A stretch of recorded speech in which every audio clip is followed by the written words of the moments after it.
Hello guys, my name is Anurag Sharma and today we are going to do the analysis of Cambridge Book 1, Reading 3, Passage 3, A Workaholic Economy। जल्दी से हम पहले answers check करेंगे इसके। 27 का है no, 28th is not given, 29 yes, 30 no, 31 yes, 32nd no, 33rd का है सी, 34 ए, 35 to 38 in any order. Answers are B, D, F, G. So let's go to the first question of this passage, which is 27th question. So ये है yes no not given. तो पहला है today employees are facing a reduction in working hours. आज employees face कर रहे हैं कमी वर्किंग आवर्स में। क्लियर है? आंसर इसका है no, so must be opposite होगा। इसके लिए हम जाएंगे फर्स्ट पेज पे, रहेंगे फर्स्ट कॉलम में जो हमारा सेकंड लास्ट पैराग्राफ है। In fact working hours have increase noticeably since 1970। तो यहाँ से वो कह रहा है, वहाँ पे कह रहा है रिडक्शन फेस कर रहे हैं, यहाँ पे कह रहा है कि वर्किंग आवर जो है वो बढ़े ही हैं लगातार नोटिसबली 1970 से। ऑपोजिट इन्फॉर्मेशन होगी, हमारा आंसर आ गया नो। अब 28th का है social planners have been consulted about US employment figures. Social planners को कंसल्ट किया गया है अबाउट यूएस एम्प्लॉयमेंट फिगर्स। इसके लिए बिल्कुल भी कोई जिक्र नहीं है, ये सीधा सीधा नॉट गिवन है। एक और तरीके से हम देख सकते हैं, अगर 29 देखें, salaries have not Ryzen significantly since 1970s। Salaries जो हैं वो नहीं बढ़ी हैं ज़्यादा खास 1970 से। ठीक है, यस है ये आंसर। अगर हम 29th की लोकेशन देखें तो वो 28th के बिल्कुल नेक्स्ट लाइन से है, perhaps because real wages have stagnated since that year.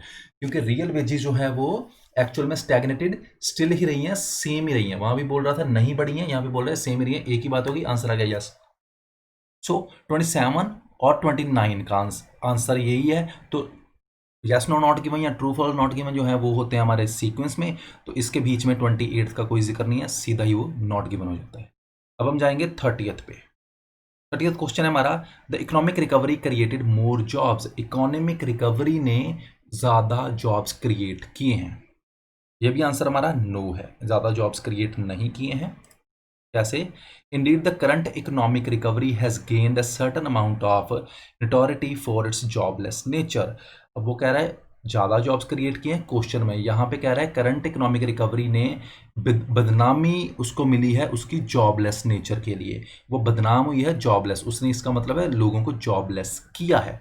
Opposite information होगी, आंसर हमारा हो गया नो।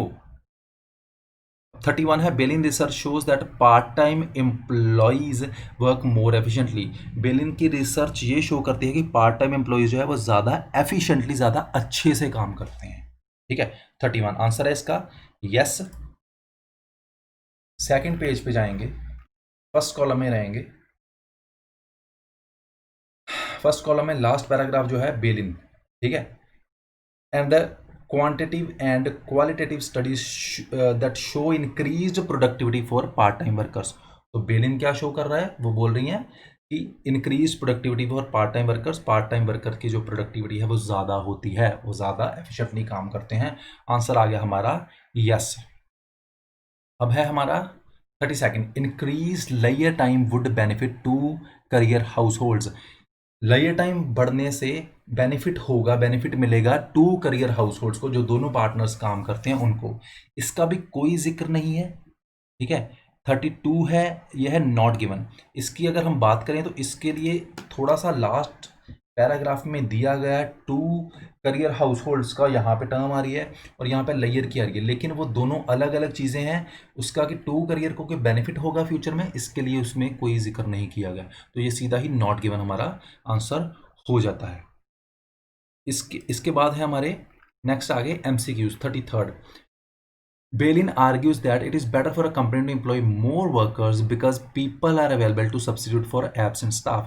अब बेलिन ये कहती है कि अच्छा है कंपनी के लिए ज़्यादा वर्कर्स को रखना, क्योंकि पीपल जब कोई एबसेंट होगा तो दूसरे लोग उसको सब्सिट्यूट कर लेंगे।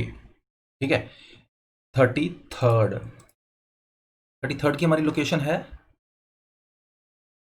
उसके आगे ही है, यहाँ पे 31 देखा था, लास्ट लाइन्स हैं। The extra people can cover the contingencies that you know are going to happen.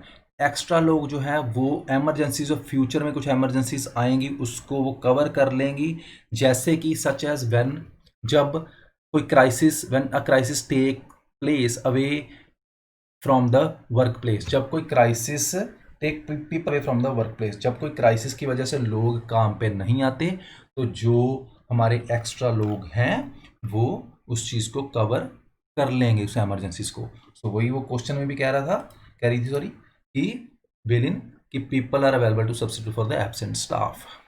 34th है, talker thinks it will be difficult for workers in the US to reduce their working hours because ये मुश्किल है workers के लिए US में अपने working hours को कम करना, क्योंकि they would not be able to afford cars और होम्स, क्योंकि वो अफोर्ड नहीं कर पाएंगे गाड़ियों को और घरों को। ठीक है, 34। इसके लिए हम जाएंगे लास्ट पैराग्राफ में, यहाँ पे सोकर contents. She says that US market for the goods has become skewed by the assumption of full time and 2 career households। अब वो बोल रहे हैं कि यूएस मार्केट जो है वो पार्शल हो गई है, ठीक है, फुल टाइम के लिए या 2 career हाउसहोल्ड्स के लिए। कैसे पार्शल हो गई है? Automotive makers no longer manufacture cheap models, automotive गाड़ियां जो हैं वो अब कोई सस्ती नहीं बनती, और developers do not build any tiny bungalows, और डेवलपर्स भी हैं जो वो कोई छोटे हाउसेज नहीं बनते जो कि फर्स्ट वॉर के बाद घर बनते थे छोटे, अब वो नहीं बनते। सो बेसिकली उनके लिए पार्शल हो गई है जो 2 career हाउस होल्ड्स हैं या कोई जो काम करने वाले हैं, क्योंकि वो अफोर्ड नहीं कर पाएंगे, गाड़ियां सस्ती नहीं है और घर भी सस्ते नहीं है। अगर लास्ट लाइन से भी ज़्यादा क्लैरिटी मिली है, US goods are appropriate only for high income and long hours. US की जो चीज़ें हैं वो उन्हीं के लिए एक्यूरेट हैं जिनकी इनकम बहुत ज़्यादा है या जो ज़्यादा काम कर रहे हैं। तो हमारा क्वेश्चन भी यही था कि अगर वर्कर्स को डिफिकल्टी आएगी, अगर उनके आवर्स कम कर दिए जाएंगे तो वो अफोर्ड नहीं कर पाएंगे गाड़ियों को, ऑटोमोटिव को और होम्स को। यह आ गया हमारा आंसर नंबर 34। अब 35 to 38 है, the writer mentions a number of factors that have resulted in employees working longer hours. 4 factors बताए हैं जिसमें एम्प्लॉइज वर्क करते हैं longer hours. Which four of the following factors are mention, कौन से 4 factors बताए गए हैं? पहला है extra work is offered to existing employees, extra work दिया जाता है एग्जिस्टिंग एम्प्लॉयज को, जो ऑलरेडी उनके एम्प्लॉयज हैं उनको एक्स्ट्रा काम करना पड़ता है। ठीक है, ये हमारा बी ऑप्शन। इसके लिए हम जाएंगे फर्स्ट पेज पे चले जाएंगे। हाँ 35 यही है, professional and managerial employees supply the most obvious lesson along these lines.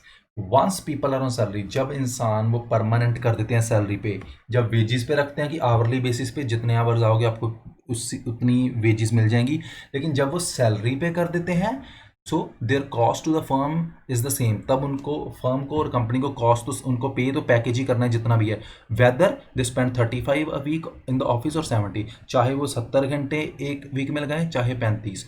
सो जो एग्जिस्टिंग एम्प्लॉयज़ होते हैं उनको ज़्यादा काम करना पड़ता है, ठीक है, जब एक बार वो सैलरी पे आ जाते हैं। ये आ गया हमारा 35।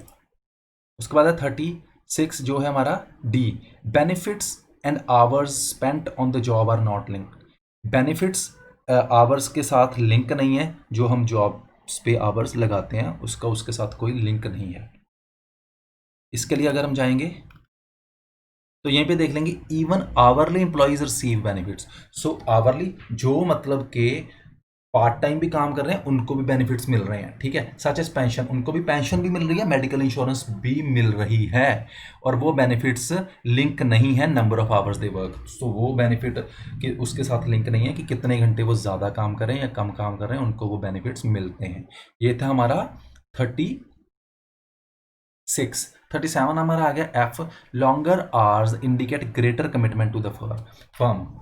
ज़्यादा काम करने से ये शो होता है कि कोई भी जो एम्प्लॉई है उसकी कमिटमेंट ज़्यादा है अपनी कंपनी को लेके, एफ, ठीक है, ये हमारा 37। सो 37 जो है हमारा, अगर हम यहाँ पे देखें, for all the employees complain about long hours they to have reasons to trade money for a year. People who work reduced hours pay a huge penalty in career times. Soccer maintains it is taken as a negative signal about their commitment to the firm. So अगर जो लोग कम काम करते हैं वो negative लिया जाता है सिग्नल कंपनी को और उसकी कमिटमेंट को लेके. सो लोग ज़्यादा काम करते हैं तो इसका मतलब उनकी कमिटमेंट ज़्यादा होती है फर्म को लेके, वो उतना ही सीरियस हैं. ठीक है, यह आ गया हमारा आंसर नंबर 37. 38 है हमारा जी. Managers estimate staff productivity in terms of hours. Managers कैसे देखते हैं कि हमारा स्टाफ कितना प्रोडक्टिव है? उनके नंबर ऑफ आवर्स, कितना उन्होंने काम किया है वो देख के जी. तो इसके लिए अगर हम देखें उससे आगे ये many corporate managers find it difficult to measure the contribution of their underlings to the firm's well-being, so they use the number of hours worked as a proxy for output. So वो कैसे देख रहे हैं कि major कैसे कर रहे हैं कंट्रीब्यूशन लोगों की, क्या चेक कर रहे हैं? They use the number of hours worked, भाई कितना एक बंदे ने काम किया है, जितना काम किया है उतना ही ज़्यादा उसका आउटपुट है. ये आ गया हमारा क्वेश्चन नंबर 38 है. तो इसके बाद ये हो गई हमारी रीडिंग एनालिसिस. इसके साथ हमारी कैम्ब्रिज बुक 1 जो है उसके एकेडमिक चारों रीडिंग्स कंप्लीट हो जाती हैं. अगर आपको इन चारों रीडिंग्स में कोई भी दिक्कत आती है guys, you can let me know. और